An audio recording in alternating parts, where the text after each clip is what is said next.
Welcome to episode 79 of We Have Issues. I'm Anthony. And I'm Stevie Wildcard. And every week, Stevie Wildcard and I get together and we do our best to take all of our issues and we stack up and we build walls and stack a bunch of random nonsense in front of them so they can't go to the bathroom. And then they have to pee their pants and they get real mad. And then I'm kidding. That'll make sense. Oh, that guy. That'll make sense in a minute. So, Steven, every week we get together and we do our best to make comic books and different writerly creative things. Most recently, it's been a supernatural action comedy comic called Deathless, which, Steven, we launched our Kickstarter this weekend, and it's doing freaking spectacular, Steven. How do you feel about it? So awesome. I mean, like, I don't know why we ever get worried. I mean, not to sound not humble, but like, we always get so worried, like we always, it's our second We're the best there is at what we do, Steven. But like, we seriously got like so spooked, like, oh my God, what if no one shows up? Like, what if everyone's like, no, we gave you your one, now we gotta, move on. And I thought it was gonna be an everybody gets one situation for sure. I really did. I thought it was gonna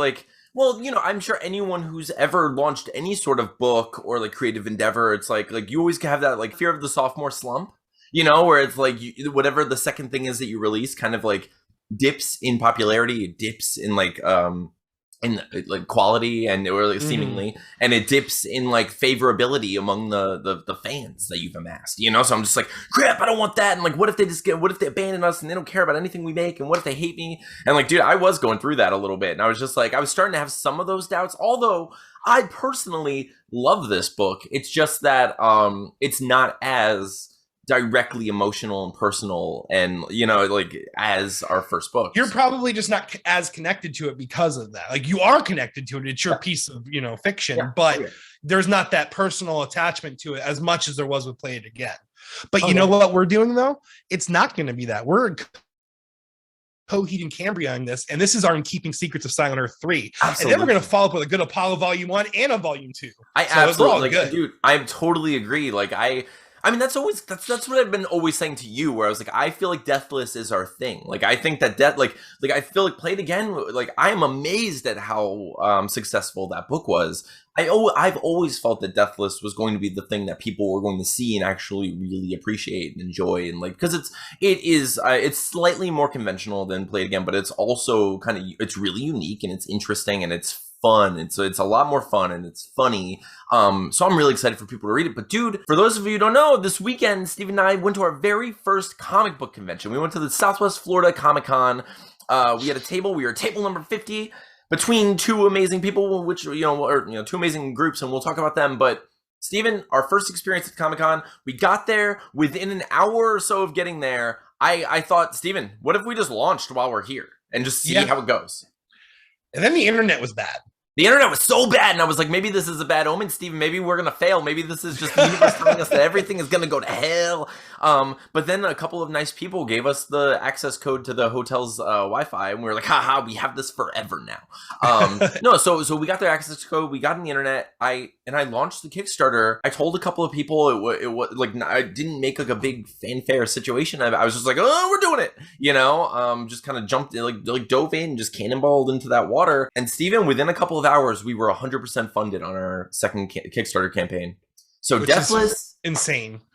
So if you're listening, first of all, thank you so much for being there for us, for supporting us through all of this, for supporting our first book, and for being here for our second one. But the fact that Deathless is already funded is just freaking amazing. It blows my mind that like everyone gets to actually read this book, dude. That means we already have enough to do the print run that we want to do. So anything else that comes is just extra books, extra prints, extra shirts, extra stickers, extra barrels, maybe extra if people start barrels. So we've been looking into getting custom stuffed animals made of one of the characters, barreled from the book. And we so far it's already been a fan favorite character. Although I feel like I can't wait for people to meet these characters. They're so much fun, and like the whole book is so great. Or like it's just so I love this cast of characters that we're putting together. They're a lot of fun. We get to play with silly powers and the interesting dynamics.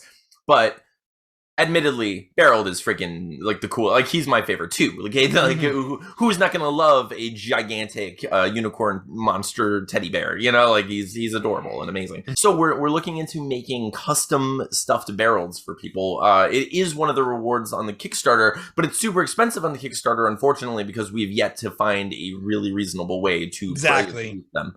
And maybe if we do, maybe we'll change a stretch goal or something like that. But as it stands, we're basically gonna have to order through Budsies, which is very, very expensive. So, but thank you to everybody, and it's been so amazing so far. The link is in the description. Go down there, click on our campaign. Know for a fact that you're going to get a book within a few months, you know, depending on printing and such. But like Steve and I are working as hard as we can. I have in a couple of weeks, I have a 3-day vacation that I plan to go to a concert with Steven that I already took off of work, and I'm not going to have my son, and all I'm going to do is color in that time. That's amazing. So I'm going to so which is good. I mean, you know, it's a nice bit of kismet where I'm like, I'm going to get so much done in that chunk of time that like, it's going to be amazing. Like we're totally going to catch up and be like, look at all this stuff we have to show for the Kickstarter. So it's really neat. But dude, so what was your experience like in the convention? How do you feel about it?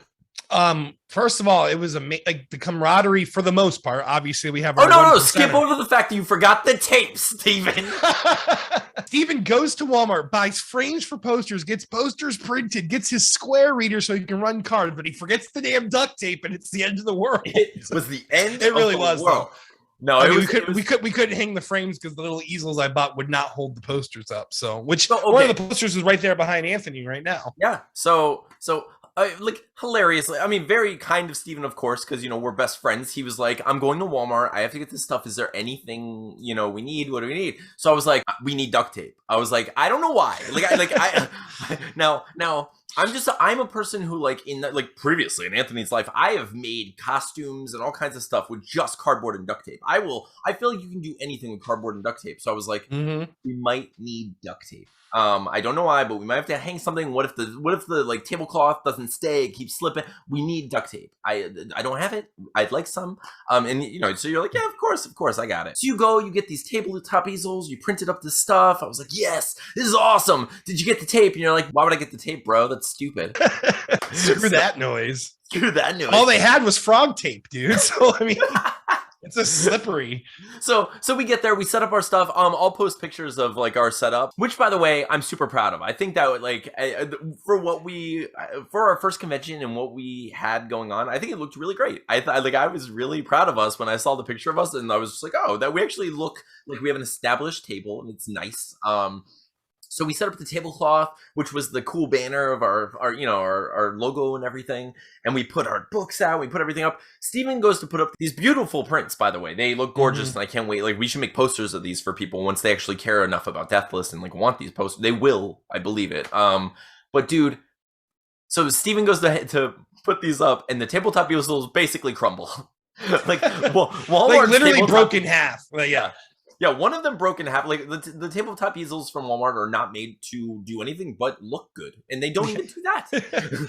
Like you basically buy like a bad firework. It's like, it's like there's no celebration. It just you open it and it falls apart, and that's what you paid for. You paid to watch it crumble. You paid to watch it crumble. That's pretty much why people bought our first book, Steven. Yeah, paid to watch me crumble. That's our phrase now, huh? So anyway, so we get there, we're just like, well, what do we do? What do we do? We gotta like find boxes or something to stand them up. So we're like, wait, it would be great if we could tape them in the front of the table. If we had some sort of tape that has an animal name. Adhesive that was animal based. So anyway, luckily I happened to bring some scotch tape for the QR codes to tape them to the tables and stuff, but Steven used all of it on that. But it looked amazing. He brought a quarter roll of scotch tape. How was I supposed to know? Yeah. But no, it was, and we just handed the QR codes out, which worked too. Yeah, it worked out. Like everything worked out. Like everything. Like the posters are like, as you can see in the picture, the posters looked really cool in the front of the table. Everyone who like noticed them was like really impressed by them, and were asking about the comics, and like we talked to a lot of people, dude. I have not talked to that many strangers about things that I actually cared about in a really long time. Like most of the time I work, it was pretty intense. Like I work customer service, so I talk to strangers all the time, but it's always about something that like I don't really care about, or I don't know, it's like, oh, telling them where duct tape is, like, where some successful friend is being a good friend and buying duct tape. I'm like, I applaud your efforts, and I will help you by directing you. But that's how, when I interact with strangers, it's like that, and it's not that often. It's still like people just come up, all right, have a good day. It's the same. This was a brand new species of interaction. Like, I've worked in like as a sales representative like most of my life, right? Like that would be one of my titles, but I have never felt that I've worked in sales. Like I've never felt like, oh, I have to find a way to get someone to be interested in this thing, because I don't care. I have no like real skin in this game most of the time in like, in retail life, where it's like people come in, they're going to buy what they want to buy. You try to like help them out or whatever. But dude, I was not prepared for like oh wait, someone's making eye contact with me. So I was like, what do I say? So I literally like spent the whole day trying different random pitches at people and just like doing random like various things, and eventually, Steven, you and I both had the same realization about the stickers. Free stickers, man. People love free stickers. Yeah, so we had all these stickers on the table, and we were just like, we can say, would you like a free sticker? And it immediately gets people's attention. Everyone wants a free sticker. Everyone was like, yeah, I'll take it. There was only one guy, and like one person was like, no. Yeah, no. But my favorite was the guy that said no, and then he saw the sticker. He's like, "Wait a second, yes. I think I want this sticker." Yes, it was amazing, which was great. And like, it was great. Like, I almost appreciated him more. But dude, it was so funny. So we had our whole setup, and we're sitting there, and we're trying to pitch people, and we ended up selling way more books than I expected, dude. And so like. We sold books like with the credit card. So thankfully you had that Square thing. We sold books with, like people had $5 bills they were handing us, and we're like, we sold the Ostrich Colony scrapbook that I did not expect. We sold a few of those too. Yeah. That's the crazy part. I guess that it makes sense though, dude, because it is a comic book convention is just a group of people who have things in common with us.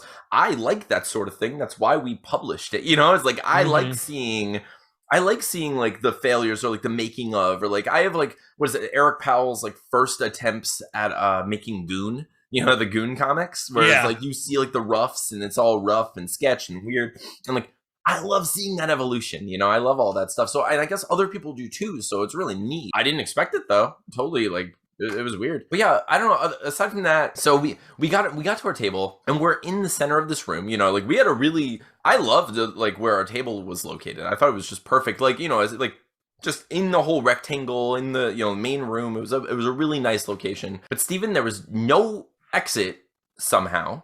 There was supposed to be. So for those of you watching, listening, so we have this. I can put the map up right here. And you can see there is a significantly larger gap between these tables in this one little section up at the corner. And there are two spots, really. Two spots. And there's on the other side another slightly larger gap, where you'd imagine they would let people go, in and out, like create an entrance or exit naturally, because we all are human people who have to pee and poop and such. So we're in this rectangle and we're stuck together. We need a way out. I need a way out, Steven. So we go to one of these like seemingly pre-designated areas where we're like, oh, we should be able to get out this way, and it's just blocked off by a series of shirts and all this stuff. We're like, oh, okay, we'll just kind of like slowly try to make our way through here, as like considerately as we can, just kind of being like kind and like, oh, excuse me, The guy who was in that area of the booth was not having it. He was so mad, Steven. That guy, so this guy, so I got out. I finally, like, I escaped, and like he I guess he didn't see me at the time, but I was like, I gotta go pee, and I escaped. On my way back in, I'm like, oh, and I see that they kind of blocked off the little entrance with their stuff, and I was like, huh, is there a way I can get through? I was like, hey, may I squeeze through here? And the guy's response was, this isn't an entrance, bruh. This isn't an exit, bruh. And I was like, this is a comic book convention. Calm down a little. You know, I was like, we're selling pop figures. Yeah, I was like, yeah, get out of the way. Get out. Like, what are you talking? Like, what are you doing right now? Like, and it's just like this like little like Napoleon type guy who's just like, oh, yo, bro, you know, just like mad. And I was just like, why are you so incredibly aggressive right now? This is so ridiculous. And so it was like, all right, well, I have to get through there somehow. And he's like, well, you just move your booth. I'm like, that makes no sense. I was like, no one can reasonably think that it's a good idea for everyone to have to move their table completely out and then completely in to go to get out. It's it's absurd, you know. And so he clearly had like the area, and it's a fire hazard. Let's be real. It's a fire hazard, of course. Jerk. We're all stuck there. It's insane. So we're all stuck there, and I'm just like, I was like, okay, and he's like, fine, okay, this time, but this isn't an entry, and he's just like reiterating, and like we should have brought him a map. I know. I should have been like, I'm the map. I'm the map. I'm the map. because I mean, there are like 3 spots where you can see in the map. There's supposed to be a small spot. It doesn't say entrance, but there is supposed to be a gap. That's it. Anyway, so we were just like, what do we do? Thankfully, we talked to the people on our left and we talked to the people on our right, and they were freaking awesome. Everyone else we interacted with the entire day was so cool. Like, so cool, so supportive, so creative, so freaking talented. I was so proud and like happy to like be among these people where I was just like, this is awesome. I was so glad that like literally my back was to that guy where I was like, these are my people. This is where we are. This is our home. This is cool. I don't care about whatever's going on back there. So, so thankfully the people around us were so cool that we were able to just kind of like, you shift your tables that way, we'll shift our tables this way, and we'll make a little entrance. And then everyone it's everyone on our side can just escape this way. Yeah, and everyone on our side was thankful and just cool and just casually strolling through the little entrance that we all created just by, working together like people who have something in common or just human people. That was insane, Steven. I couldn't believe you can tell though, like even though it was my first con, you can tell that the people that are like the artists versus the people that are vendors to sell like products that aren't, there was like a lot of half of them were vendors that were just selling other people's merch, and then the others were the artists, obviously. So yes, we were very fortunate to be placed in between some wonderful artists. So we were sat between 2 amazing creators. We had X Palmetto on Instagram and Nemo the Giant Dragon Slayer on Instagram. I'll post their links below, but they were both phenomenal and like amazing. I bought prints from Meg, which is X Palmetto, and then we got a really cool commission for Barreled. Yeah, I love it. It's like so great. Nemo the Giant Dragon Slayer drew this and did this amazing commission. I guess she does this at cons all the time. It was like $10, but it's a great little print. I freaking love it. We want to get more artists to do it. If you're interested, let us know. Sure. Find us on Twitter, find us on Facebook. Let us know. We're definitely going to give everyone credit in the book, but we'd like to have just like a little pinup group in the back, just like a bunch of cool different renditions and variants and stuff in the back of our book. Just whoever is interested, and so that way we can share people's art and get people out there, but also get to see the character in various styles, because that's so freaking cool. But dude, I had such a good time. I felt so good once we were there and like talking to people, and I started to kind of get in the rhythm of how to kind of pitch the book in a comfortable way that didn't feel like car salesman-y. That was always my fear, because I don't like it. I don't like feeling fake, So and part of what I did is kind of be ironic about it and be silly and it worked. That was fun to do too, and it worked a little bit sometimes. I was just step right up here. I'm trying to do this, and just and it was funny because you made the joke where it was every time you left the table, I'd sell books. Yeah, I was I'm just gonna start leaving more often. Did you sell them all? But I think what happened was you would leave the table and I'd be like, if he comes back and I say I've done nothing, I'll feel bad. So I'm just I want Steven to be proud of me. But it was so funny, dude. But thankfully, we sold a book to our friend, and we made so many friends. It was so cool. And then I exchanged information with a bunch of other people who do podcasts.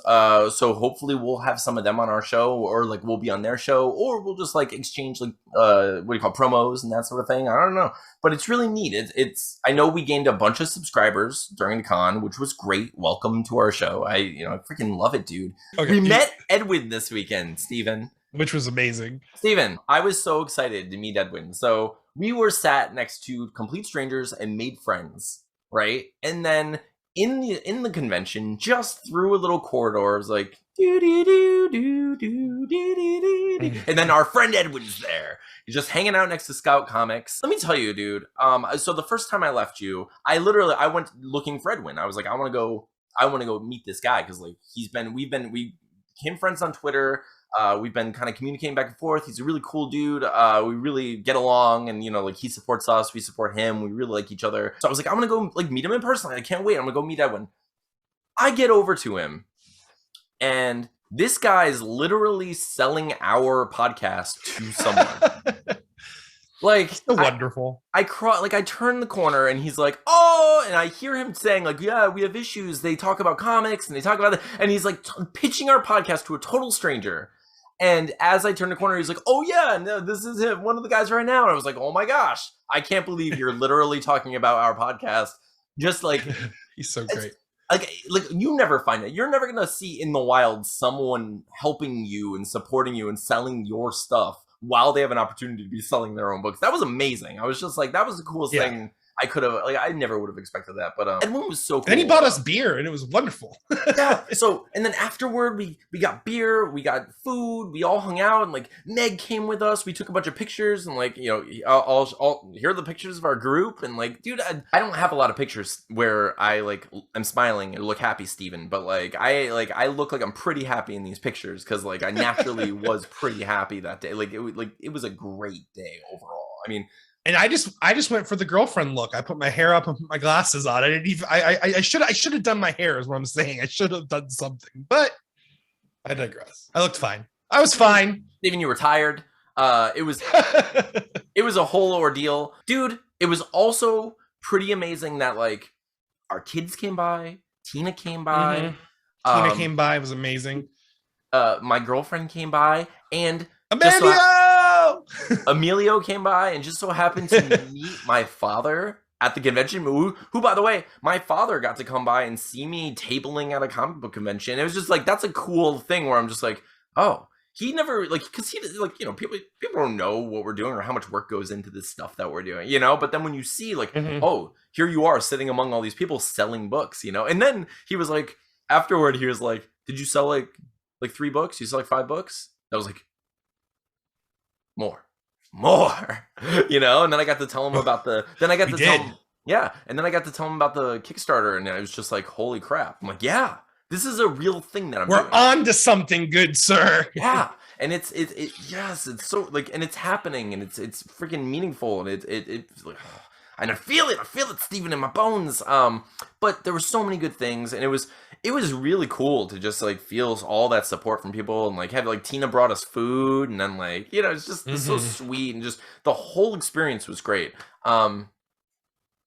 Steven, I mean, I learned a lot. I do feel like there were some things where I was like, I don't know how to handle this situation. Like when someone would come to the table and I could tell that they weren't going to buy anything, but they would just sit there and talk about something that had nothing to do with what we were doing or why we were there. And I was like, because it's cool to connect with someone for a minute, but then once you realize people are passing, and those are all opportunities to make other connections, and you're missing all of those opportunities because this one person is talking about whatever particular anime or whatever it may be, and it's just like, I don't know how to handle this because I don't want to tell this person that like he's got to go. At the same time, I'm just like, you gotta go. Like we can't. We only have a limited amount of time and a limited amount of opportunities, and like you're kind of a speed bump here, squandering them as like these people are just kind of passing. You know what we need to do? We need to practice the bait and switches. Like not like, and that sounds bad, but basically, I take that person and then you start slinging, or vice versa. If someone's got you locked down, then that is a huge, because there's 2 of us, so yes. we can do that. It makes it a little, because I don't want to dismiss anyone either. I want to be, I like talking nerd stuff with people, but yeah, I get what you're saying. It's tough when you spend money on this space and like, you want to like get your name out there and stuff. So it gets tough because it's like, like if these people are like standing in the middle of your booth and like you see people that are interested too. Yeah. But they're like, I'm not going to wait. Then they just. And the reason I bring it up is because these are things that like I wouldn't have considered because just like you said, I freaking love it. Like I want someone to sit there and talk about Batman with me for 3 hours because like I don't get to do that very often. I never get to just like sit around and talk about nerd stuff. Like yeah, I want to do that, but like sometimes, like for instance, there was one guy who showed up who seemed nice enough at first. And then I think you'll probably know exactly what I'm talking about, but he started being like, "Oh, you know how women are," like one of those guys, like that guy. Yeah. He was like, "I'm a, you know how," and I was just like, I really don't want to. I don't want to make this uncomfortable, but I also don't want to hear you say anything else. Like I'm like I don't know. Like I don't know how to. I don't know what to do in those situations where I'm like I don't want to escalate it. But I also don't want to like reward the thing you're doing. Like I don't want to, because your smile is great and the energy you're putting out there sounds wonderful. But the words that are attached to those things are just yes. This guy started talking to us, and at first he was like, "Hey, what are you guys doing?" And he's like, "Oh, I love this kind of stuff." And his like energy is good, and he's just like, "Oh man, this is so cool. You're doing this." And like he seemed all positive. And then like as it progressed, I was like, "Oh, this guy's a little." Something's not great here. I don't know what this is. You know, like I was like I couldn't tell, but I felt like at any moment he was gonna say something horrible, and I was just waiting. And then it was like he didn't slip into absolutely horrible, but it was still like not acceptable. You know, like he got to the point of like he has a bunch of daughters and he's just like, you know, and like he got to the like sexist point of like we can bond, and I'm like no, like can you please like. So we had to do the thing. Like Steven and I are both like I don't know what to do with my eyes. We're like, yeah, because like I'm such a passive panda, man. Well, Steven, I mean, I feel like it's the only thing you can do is kind of like dismiss it slightly and ignore him and hope he reads the room enough to recognize the discomfort, you know, because otherwise we're escalating a situation, or you know, it's like we don't want that. But dude, like I think we handled it okay for the situation. It's like neither of us were like ha ha ha yeah. We're just like crickets, and then I was like, anyway, my move when people made me feel slightly uncomfortable, I would just start telling them how much the books were, and I was like, that totally works. It totally works because like if they're not going to buy a book, then they're going to be like, oh, okay, and then leave. And if they are going to buy a book, then it's like, okay, at least we sold a book in this awkward situation. But generally, like overall, overwhelmingly positive vibes. Amazing day. I was so freaking happy. So we had our first convention. We almost sold all of the Play It Again books on the table, which is pretty cool. You know, it's like everything we put out, which is like really sweet. Gave away freaking 100 stickers, made a bunch of friends, got a bunch of new subscribers. Today we are 185% funded on our Kickstarter. So we're on day 2 now, or we're on day 2. This is, I mean, it was day yesterday 2. We launched yesterday. Today we have $2,220. That's nuts. So we actually have more since I last checked, because I think we were at 21 something when I checked. Yeah, that's awesome. Dude, it's freaking amazing. People seem to be enjoying like the I don't know. People are interested in the book. They want to be in the book. That's one of the one of the reward tiers, and like people seem to really want that one, which is cool. There will be so many more opportunities for that in the next issue, which is going to be really neat to see, because then you get with Brian. Oh yeah, Brian's situation. Yeah, totally, dude. But I'm so excited for that, dude. I can't wait.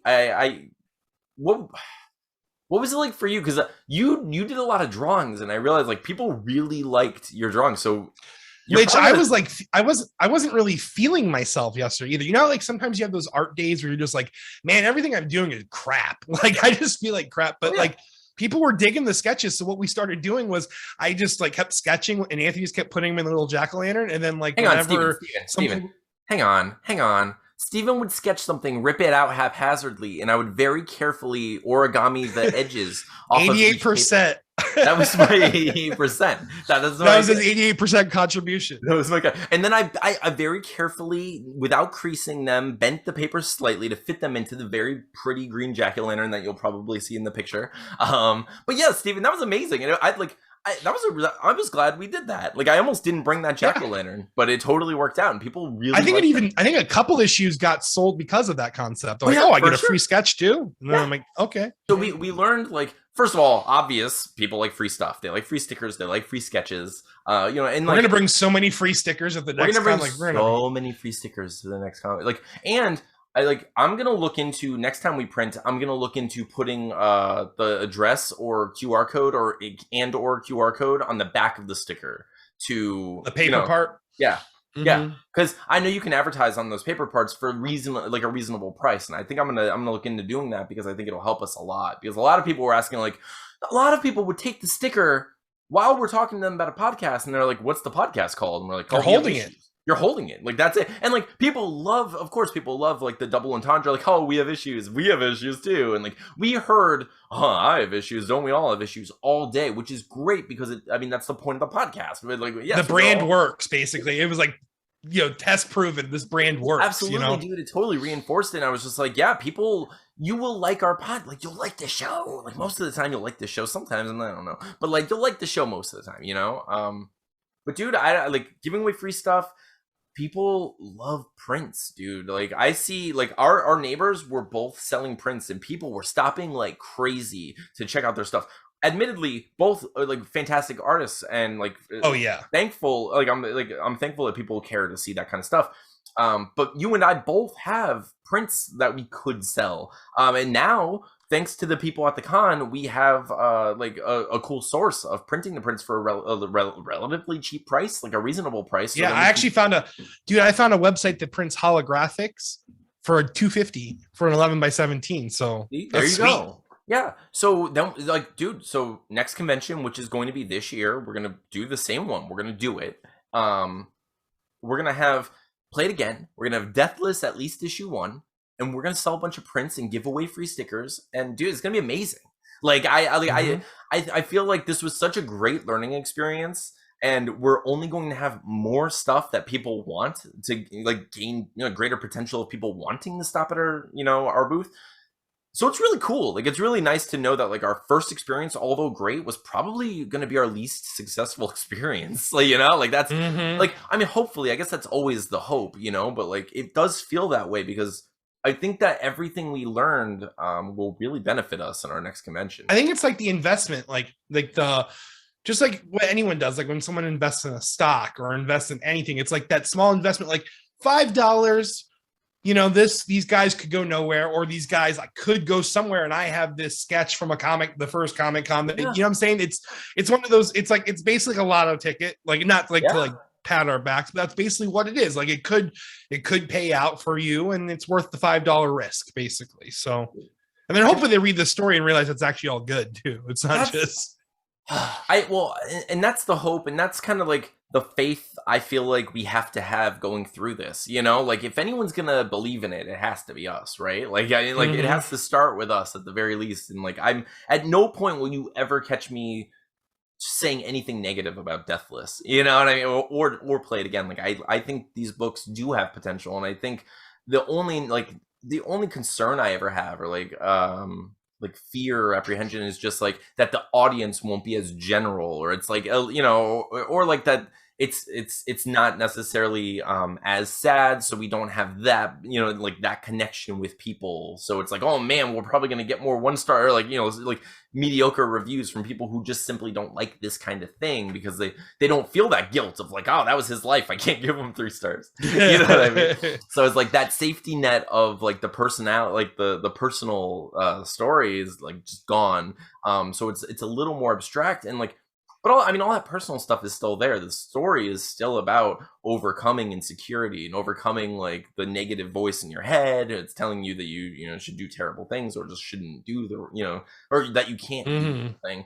And then learning that like, the good stuff is inside of you, and the same potential is there. It's just about like the focus and doing what you can with what you have. And, so like that's all stuff that like I struggle with and I deal with. And that's how I try to get comics done. Are you like, like while I write and while I do stuff, I'm constantly like hating myself. And like while I write, I'm constantly cursing at myself and saying I suck and all this stuff. And then I have to remind myself, like, shut up. The same voice is the one doing the writing. This is stupid. And like, like I am Deathless and Anthony, Yeah, so I have to like, I get out of my head. I'm just like, do the freaking thing, get it done, believe in yourself enough, that you can do, like, just get to the end of it and then get it out there. And that's what we're doing. And so far, dude, it's been freaking working. I can't believe like it's this successful already. It's amazing. And like, awesome. we owe like at least 88% of it to your artwork. So like, I mean, the artwork this Deathless time it stepped up for sure. Yeah, dude, your artwork is so good this time, and I think people are really appreciating it, and it's making people really excited about the story before they even like get a chance to read it. So it's like, this is amazing. In retrospect, though, what I am, because like I was obviously like, I've been like kind of like destroying myself when it comes to like some of the art and Play It Again, but like from what I've like read from some of the people that have like read Play It Again and I've like looked at the pages, like it feels like it fits the story better almost somehow, like that, like more, I mean, it just worked for the story. I guess I lucked out in that regard, because like I did feel like I could have done better on certain panels and certain pages. Well, you know, I mean, that's I think it's every artist. We're always going to go back and try to, you know, pick apart. Of course. But dude, like that book in particular was like, it's a really unconventional book, and the style that you went with feels kind of raw and more natural, and that makes sense for that story for sure. You know, like it is a raw emotional story, and having those like rough pencils on the page just kind of like sell that even more, I think. And it's not to mention, dude, like metaphorically, the fact that we didn't use ink in a story in which it's a character who's uncertain about his life and time and what he's going through. It's just like, it doesn't feel solidified. He's literally working through it like you would with pencil and eraser, you know, like he's trying to figure it out. It's not set in stone. He's struggling, you know. So like it makes sense, and it works, and I think it resonates with people on a weird, cool subconscious level, I think, you know, and that's awesome, and everyone loves it, you know. So yeah, for all of you who've read Play It Again, or who are like now receiving the book, people who may have met us at the convention, who've bought the book and like showed any kind of interest, thank you, and like I really hope you like it. Please go on Amazon, leave us a review, or just, you know, let us know what you think. It really does mean everything. I love hearing from people who read the book. I actually, dude. So today I was in the car. I was in the child pickup line to go get my son for school. And I'm there, and you know, you park your car, put in park. You sit there and you wait for a while. And I get a text from my aunt, and I get a text from Joe, and she tells me that she finally got around to reading my book, and she's like, she tells me she's been sobbing for a long time, and she's like, it's so incredibly beautiful, and she's like, I'm so proud of you, and this is amazing, and just like, and all this stuff. And I was just sitting there just like crying in my car, just like, I did it, you know. And like your Aunt Joe, and like she's not like someone that's easily impressed. Like she's definitely someone that like is very you know, like opinionated on the movies she sees and everything like that. So like that's like an honest, awesome compliment. That's great. Yeah. And it was just, dude, so awesome. And it's just like, and that stuff, and it helps, and it means a lot, and it's kind of like reinforces the like, okay, I knew it was good, like I believed it, but like it's nice, it's so nice to hear those things, and it's like it's good. It feels like it's like, oh, it's being defined generally for like the peoples, you know. So it's like, it's good. It does make me feel better. And I'm excited to see what people think of Deathless, dude. I can't believe, like, I'm so excited that it's this successful already. It's only day 2. I don't really know what kind of stretch goals we should do. Probably like sketches and prints, right? So obviously, since I'm doing digitals, but we can easily get 11 by 17s done and stuff like that. I think this and the other print that you had, we should give as stretch goals, because now we have like a reasonable source, so we can actually like afford them, and it won't be too much for people. But yeah, dude, so like we have to talk about some stretch goals in the future, but for now, like that's a good problem to have, because like right now it's doing freaking awesome. If you haven't checked out our Kickstarter yet, go to the link below. Go watch our video.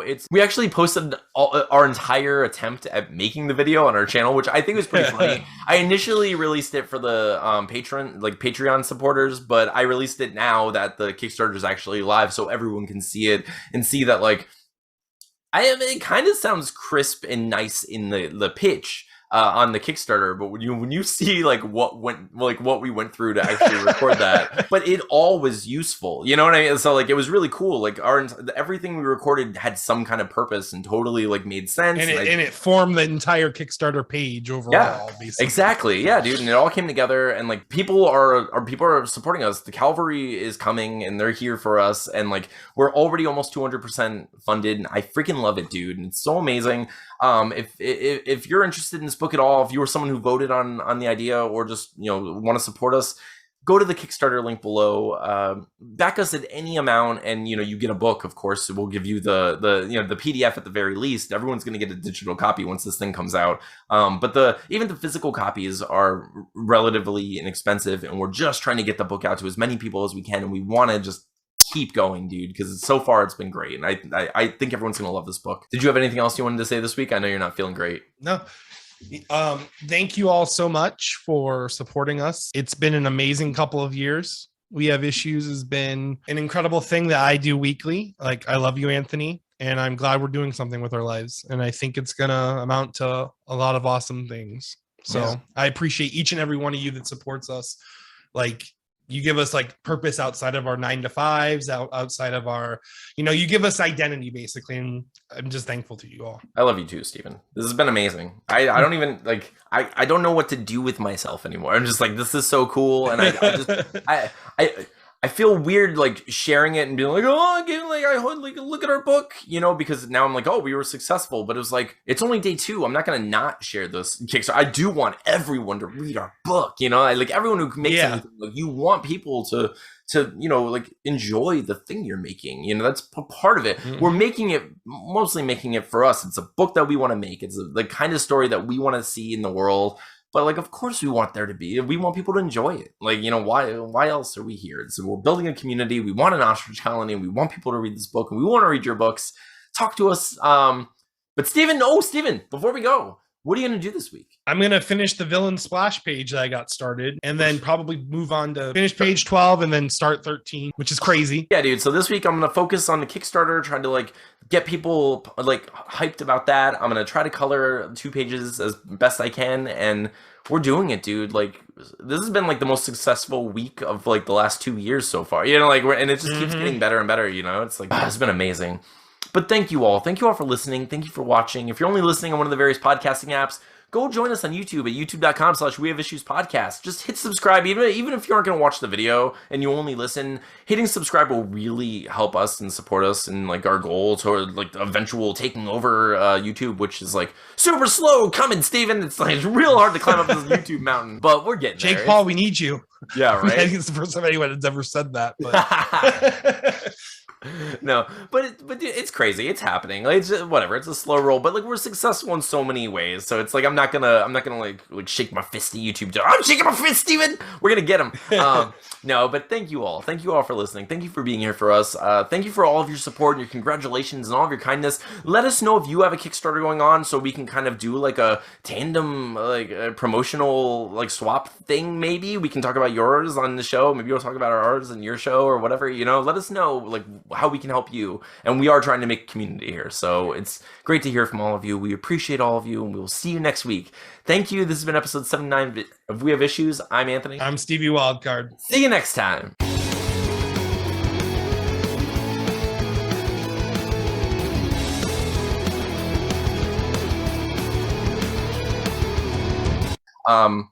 I feel like it was a total success, and it was like to see Edwin too. I mean, not to like, I was gonna get on. Oh, well, then edit this out and start over. No. Start over. Start over from the beginning. From the top. Hello. Welcome to episode 79. We Have Issues. I'm Anthony.